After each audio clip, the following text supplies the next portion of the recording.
Well, good morning. My goal is that when you leave this place today, that it will be well between you and God. But I know something about you that you know about yourself and that everybody knows about you. And that is that at times it is not so well with your soul because your life is crazy. Anybody else out there with me? I know you're stressed out, you got all this stuff to do, and you just don't ever seem to have enough time. How many of you ever said to yourself, I wish there was more time in a day? Anybody else out there? Right? Here's my question for you that raised your hand. What in the world would you do with more time?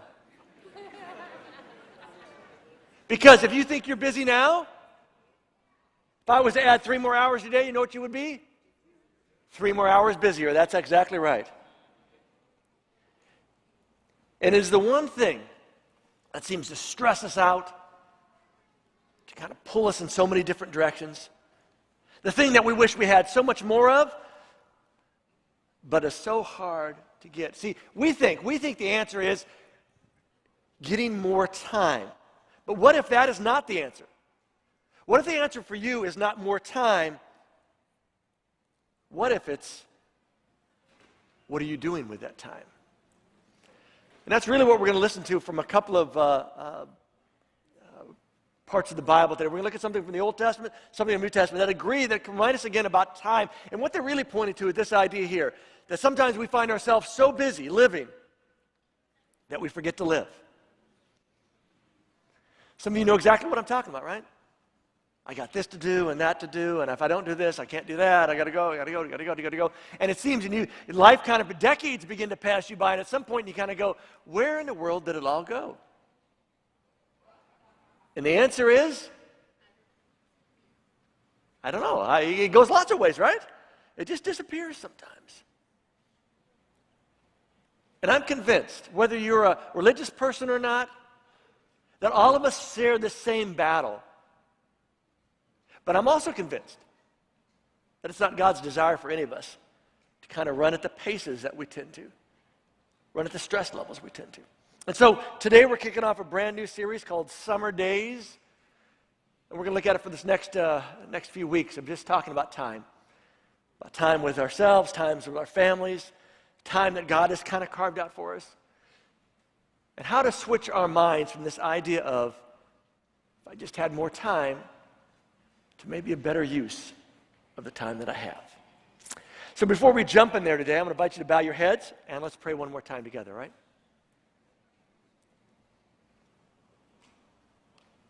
Father, this is an unusual moment for us in our weeks. A time just to sit for a moment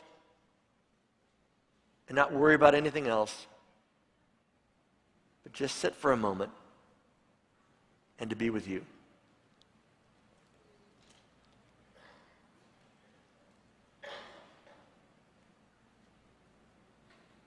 And because it's so unusual, it becomes hard for us at times to appreciate. It becomes hard for us at times to incorporate into our lives. But today I just ask that you could somehow get past our schedules and our crammed minds and our we have tos and our what ifs, and just remind us again that our lives are about more than just ourselves, and more than just about the things we do. But it's about you. And it's about us responding to you and the gift that you've given us. And part of that gift is time. And so today, as we start this series, I ask that you again would help us. Help us to rethink and reevaluate and re-choose how we spend this valuable commodity. In your name, amen. A lot of us run at this sort of unsustainable pace.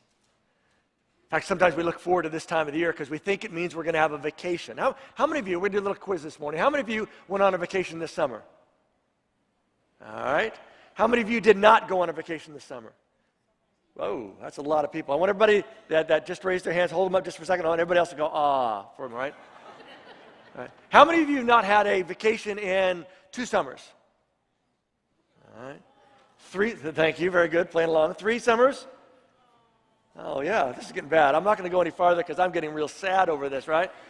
But that's a sad thing because we look forward to vacation. We think vacation is a time to get away, time to relax.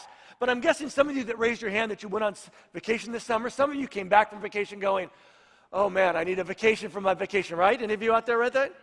You know, sometimes you're just so busy, and we have not figured out how to sort of slow down, how to take that break. And one of our things is we lead this sort of unsustainable life, and there's some reason for it. The underlying reason that we live an unsustainable pace is fear. That's why you go at the pace you do. It's your fear. And it's fear over a couple things. One is it's fear over missing out. Right? Because if you don't go to this event, if you're not there, you might miss out on something, right? You have this fear that you might miss out on the thing that will dramatically change your life forever. So you stay later at the party. You stay later at the gathering. You stay later after practice because some people are talking about some stuff and you don't want to miss out. And that fear drives us to keep going at a pace that is not sustainable. There's another fear, and it's the fear of losing out. And it's the reason some of you stay after work. Some of you volunteer for that project. Some of you are glad to kind of say, hey, I got to do this because you're afraid. You're afraid if you aren't there, you're going to lose out on that promotion. You're going to lose out maybe on your job. You're going to lose out on the ability to learn something that's going to take you farther. And here's the crazy thing about fear. Our fears have the potential to pull us away from what matters most. And the problem for some of us is that we have never clarified for ourselves what matters most. Do you know what matters most for you? I'm not going to tell you what matters most because you've got to figure out what it's for you. But our fears are the thing that pull us away from that will take away what matters most. And our unsustainable pace that we live ultimately will leave us at an old age, if we get there, with a lot of regrets.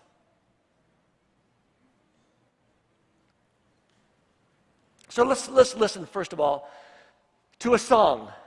Not quite a song like we sang earlier, but a psalm that's recorded in what's called the Book of Psalms, which, if you're not familiar with the Bible, that's the section of the Bible that has all these songs in it. They're not poems. They're not even necessarily, theology there. They're just simply songs that were recorded, spiritual songs. And this one happens to be from the famous songwriter of the Old Testament, who is? Who? No, it's not David. A different one. Guy by the name of Moses. Yeah, I didn't know. Did you know, Caesar, you know Moses was songwriter? I didn't know it. That's why we ought to read our Bibles and we find out stuff, right? We think David, because David wrote a lot of them, but there's some other guys, other people that wrote songs. Here's what we're going to find. Moses wrote Psalm 90. Psalm 90, let me give you a little context. It's this great song about sort of recognizing God has always been and we haven't. God has always been and our life is short. God, it goes forever, didn't have a starting, doesn't have an ending. Us, we have a starting and we have a, right? That's kind of what the song's about. And it kind of goes in some different directions, but there's a section of it that you've probably heard before. If you've been around a church very much, you've heard this before. Beginning in verse 10, where in the song he sings, let me get the tune here, me, me, me, me, me. He sings, I'm not going to sing that, it's all right. That our lifetime is 70 years, or if we're strong, 80 years. Now we know this is not a scientifically based fact.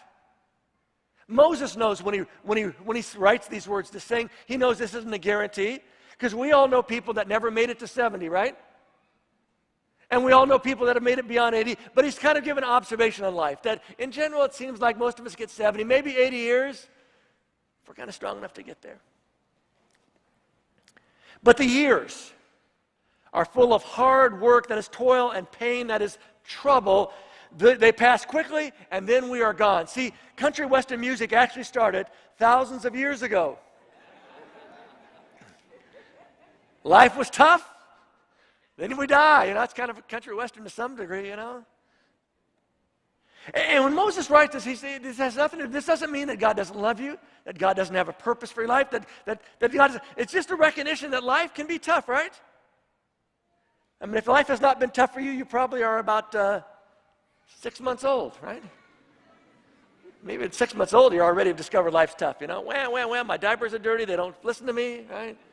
Wham, wham, wham, I'm hungry. Wham, wham, wham, wham, wham, I'm really hungry, you know? I mean, you recognize right away that life are full of hard work, that toil, and of trouble. And so Moses says, yeah, this is true. And it's put the music, you know? So we're singing about these country western songs, you know? Life's tough, you know? You get old, you die, and that's it. And then he makes a little bit of a switch, which is interesting. Right in the middle of this kind of remind us that, he says these words, who knows, which ought to tell us something, which implies something very important.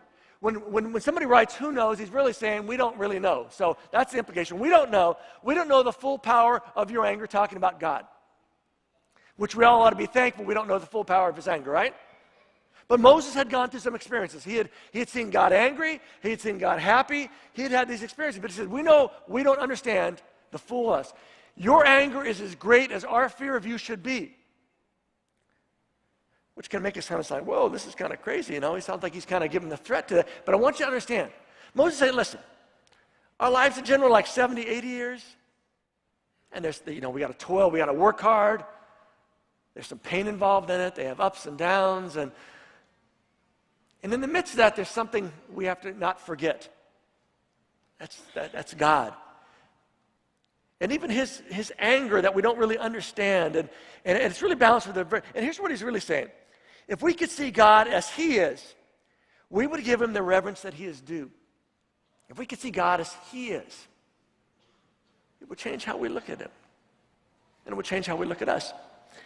If we could see God as he is, we would live our 70 or 80 years differently. Because we would have a different perspective on God, which would lead to a different perspective on ourselves. And then he hits the verse that you've probably heard multiple times, again, if you've been around a church. Teach us to count our days, which some versions teach us to number our days, which is a reality of life. No matter what you are, religious or not, you know that at times you have numbered your days, right? How many of you ever had in your lifetime knew like a big final exam? I mean, like a really, really big one was coming up. Anybody out there, right? Went to school, you had those things. And you knew how to count the days until when it was happening, right? Especially if it was a big one, or you had a big project to do, and you knew how much you had to get done in that time, right? Any of you ever closed in a house? Closing a house, you know how to number your days, right? You got to get all the stuff lined up so that everything can get signed in that day. You've had a big surgery coming up, you know how to number your days. If you're a bride and you have ever gotten married, you have known how to number your days, right? Somebody said, when you get married, it's like, 23 days, 4 hours and 16 minutes. It's that whole, You know how to number your days. We all understand this idea. Teach us to count our days. We know how to number our days. Our problem is not the numbering part. Our problem is, what do we do with those numbers? How short? Teach us to recognize how short our lives really are so that we may, here's Moses kind of finishing the song, so that we may be wise. It's this great appeal, God, to slow us down at times because God recognizes, even back then, life was hard. Life was busy. There was always stuff to do. And in the midst of doing all that stuff, it's easy to forget. Forget God. Forget what's important in our lives. Even forget ourselves. Because Monday rolls around with amazing regularity, right? Or Sunday, or Saturday night, or whatever your schedule is. And it's so easy to fall into that trap of life. The regular 9 to 5, Get up on Monday morning, get up about 7:30 so you can actually make it to work with the commute here, right? Get off work at 5, get home about 6:30 because of the crazy commute here. Eat dinner, watch some TV, go to bed. Wake up, eat breakfast, drive to work all day, drive home in that stupid commute, eat dinner. Watch TV, go to bed. Repeat, right? And it seems like it just kind of overwhelms us. And that's kind of what Moses is crying out here. This appeal in this song when he says, teach us to count our days so that we may be wise. And here's what we would learn. If we learn to count, this is what we would learn. We would see time as our most valuable asset. Because it really is. Do you know time is the one thing that everybody has the same amount of? Rich people don't have any more time than you. Poor people don't have any more time than you. Middle class people don't have any time for you. The person sitting next to you doesn't have any more time to you. We all get the exact same amount of time. And the crazy thing is, you can get other things. You can get more friends. You can make more money. You can get a new job. You cannot make more time. And we forget how valuable it is, because you know what happens? You've already been here approximately, well, for those of you who showed up on time, 40 minutes. So if we did an average, probably about 23 minutes for the majority of you, right? No, I'm just kidding. But those 23 minutes, you will never have back. Please don't get up and leave, but just think about this for a second, all right? They're gone, right? They are never coming back. And we forget how valuable time is. In fact, the older you get, the more you recognize how valuable time is. Because at some point, what's going to happen in your life, you're going to look back and think, what did I do back then? Let me be honest with you. Kids, if you're in school, you're in elementary school, you're in high school, even if you're in college, there will come a point in your life when you will look back on your time right now and you will think, man, what did I do with all that time I had, right? Can I get an amen? See, yeah, all these old people, they're like, oh man, I wish I could go back. Wish I could go back to high school, I didn't like some of it, I just like the time I had, Or college, yeah, I worked hard in college, but there was a lot of time I didn't do anything, Especially, get to spring. Anybody else out there, spring break or spring quarter, spring semester was the worst for you? Well, I went to school at a quarter system at the second college I went to. Man, you get to about March, and that last couple of months is, quarter's about 10 weeks long. It was the worst thing. You sit inside, and you look outside like today on a sunny day, and you just thought, what in the world am I doing in this classroom? Which on some days the answer was, this is dumb, and I leave, because you're going to go enjoy the time, right? But you have so much time now that you won't have later, and you don't think of it at the time, because you think, oh, I got lots of time. We forget how valuable time is. There's something else we would learn by learning to count our days. We would be more careful with the time we have. See, if you knew this time was never going to come back, you most likely would treat this time in a different way. As opposed to, this is just another Saturday, just another weekend, just another week. You would begin to see that time in a much different way. Kind of what Moses is after here as he writes this kind of country western sounding song. Life is tough. Maybe you get 70, maybe 80 years, but life is still tough. And we don't really understand God. But we need to figure this timing thing out. We need to figure out how to count it so that we would be wise. Remember, that's his language, that we'd be smart. Because we all know somebody who has not been very smart with their time, right? Parents, you have children that have not been smart with their time, right? That it's coming up tomorrow. You're in school year, right? And your child tells you at about 7 o'clock on the night before that there's a project due tomorrow, and we need to go to the store because I got to get the paper, right? And all the supplies, and I got to come up with an idea, to which you go, you recognize the idea of counting time. But here's the thing I think we all need to recognize. We all have a limited amount of time. And I'm not just talking of the 70, 80 years, I'm talking of each day you have a limited amount of time, right? And our problem is we try to put more in the same amount of time we have, the same size bucket. And you all know how that feels, right? I'm going to show you how it feels. I want everybody to move to their right. Even if you're going to go over in a little chair, move just a little bit. Squish to the person next to you, right?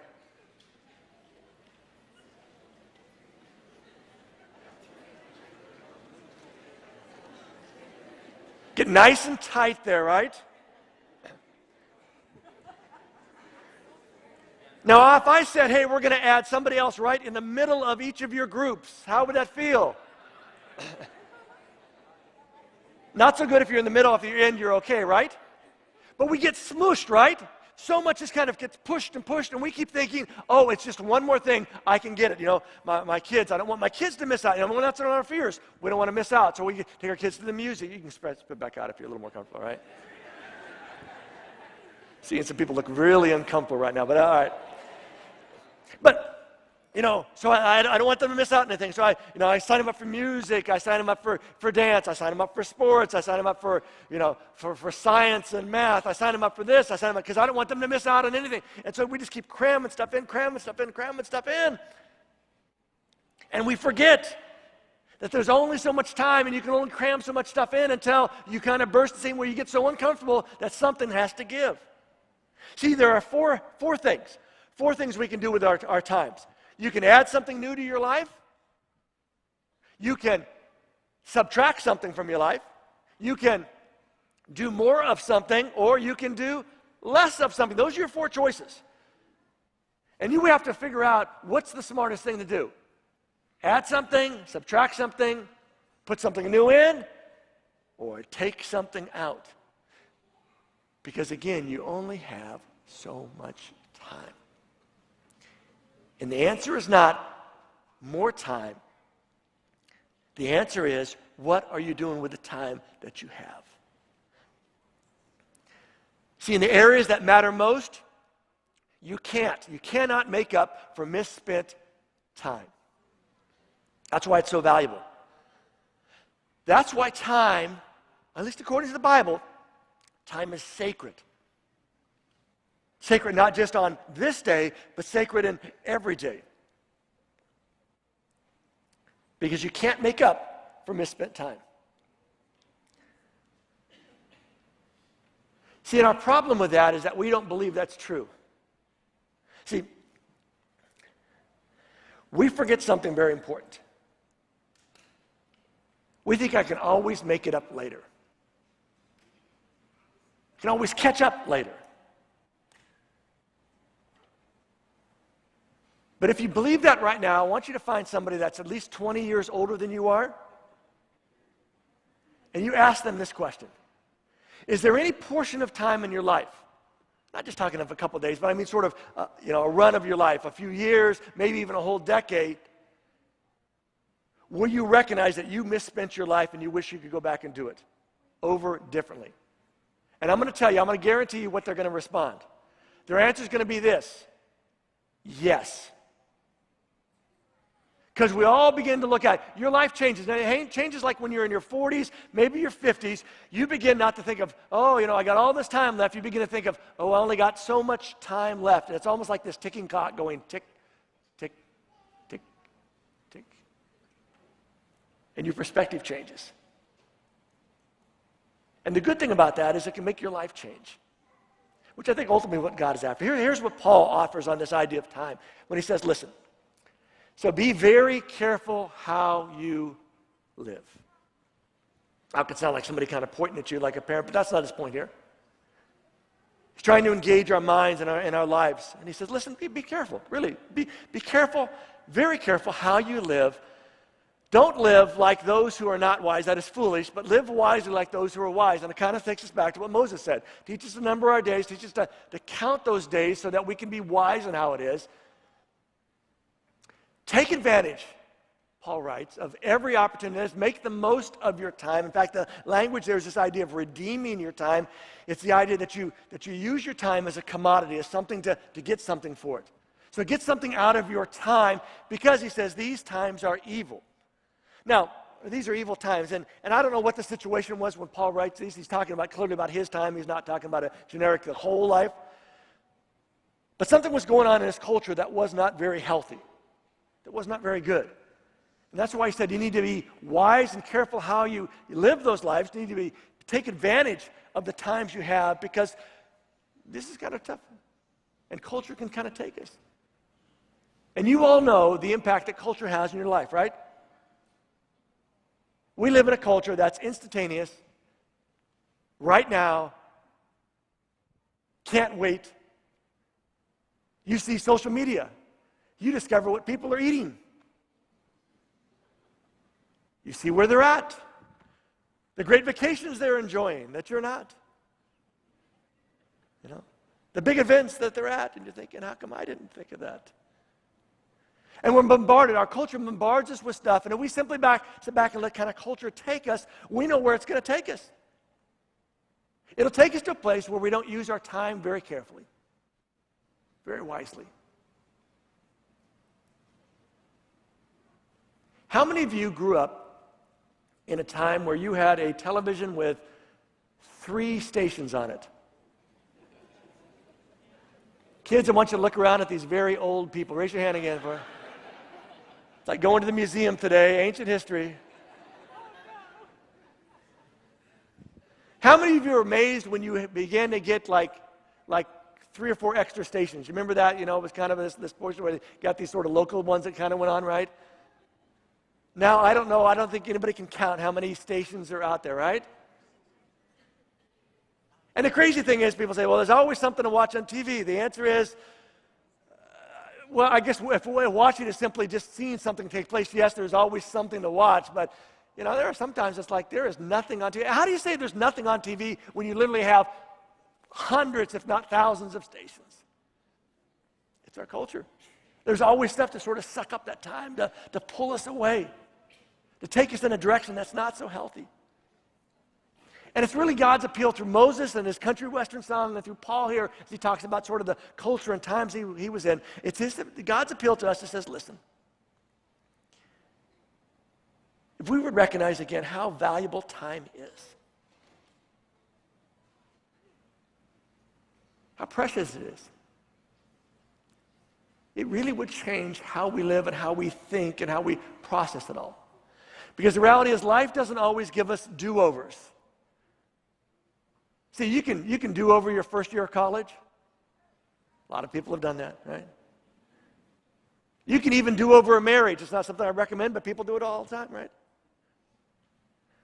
And we think because we've seen the other things in life that we can redo, there's always this do-overs. Let me tell you something. You can never go back and redo your teenage years. You can never go back and redo your 20s, or your 30s, or your 40s, or your 50s, and I have to imagine your 60s, 70s, 80s, 90s, and hundreds. I'm not sure how many people really want to go back and redo those, but you can't, you know, we kind of think we've had experience with redo those, and so we think we can. The reality is, once you're past it, you are past it. And there are lots of people in this room. If you're young, you're a teenager, you're in your 20s, there are a lot of people in this room that say, listen, value your time. Treat it as sacred. Treat it as what it is. And you get the most out of it. But don't waste it. Because there are people in this room that would tell you they would do anything they could to go back and relive those things and not waste it so much as they did. See, here's the reality. Life is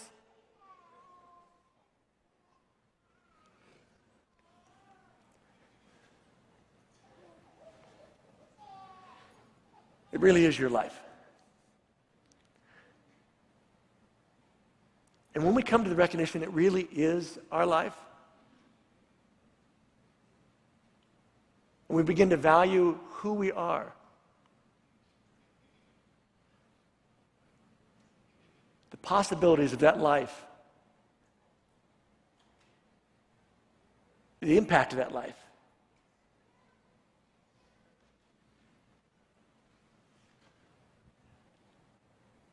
the impact of that life, not only for yourself, but on other people. The impact of what you do with those days that you have.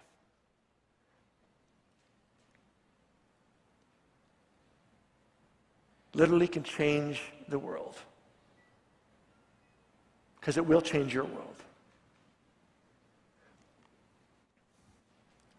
So let me walk you through some what ifs. What if we were willing, what if we all were willing to think differently about our time? What if we were to stop and say, you know, really I need to think, how am I looking at time?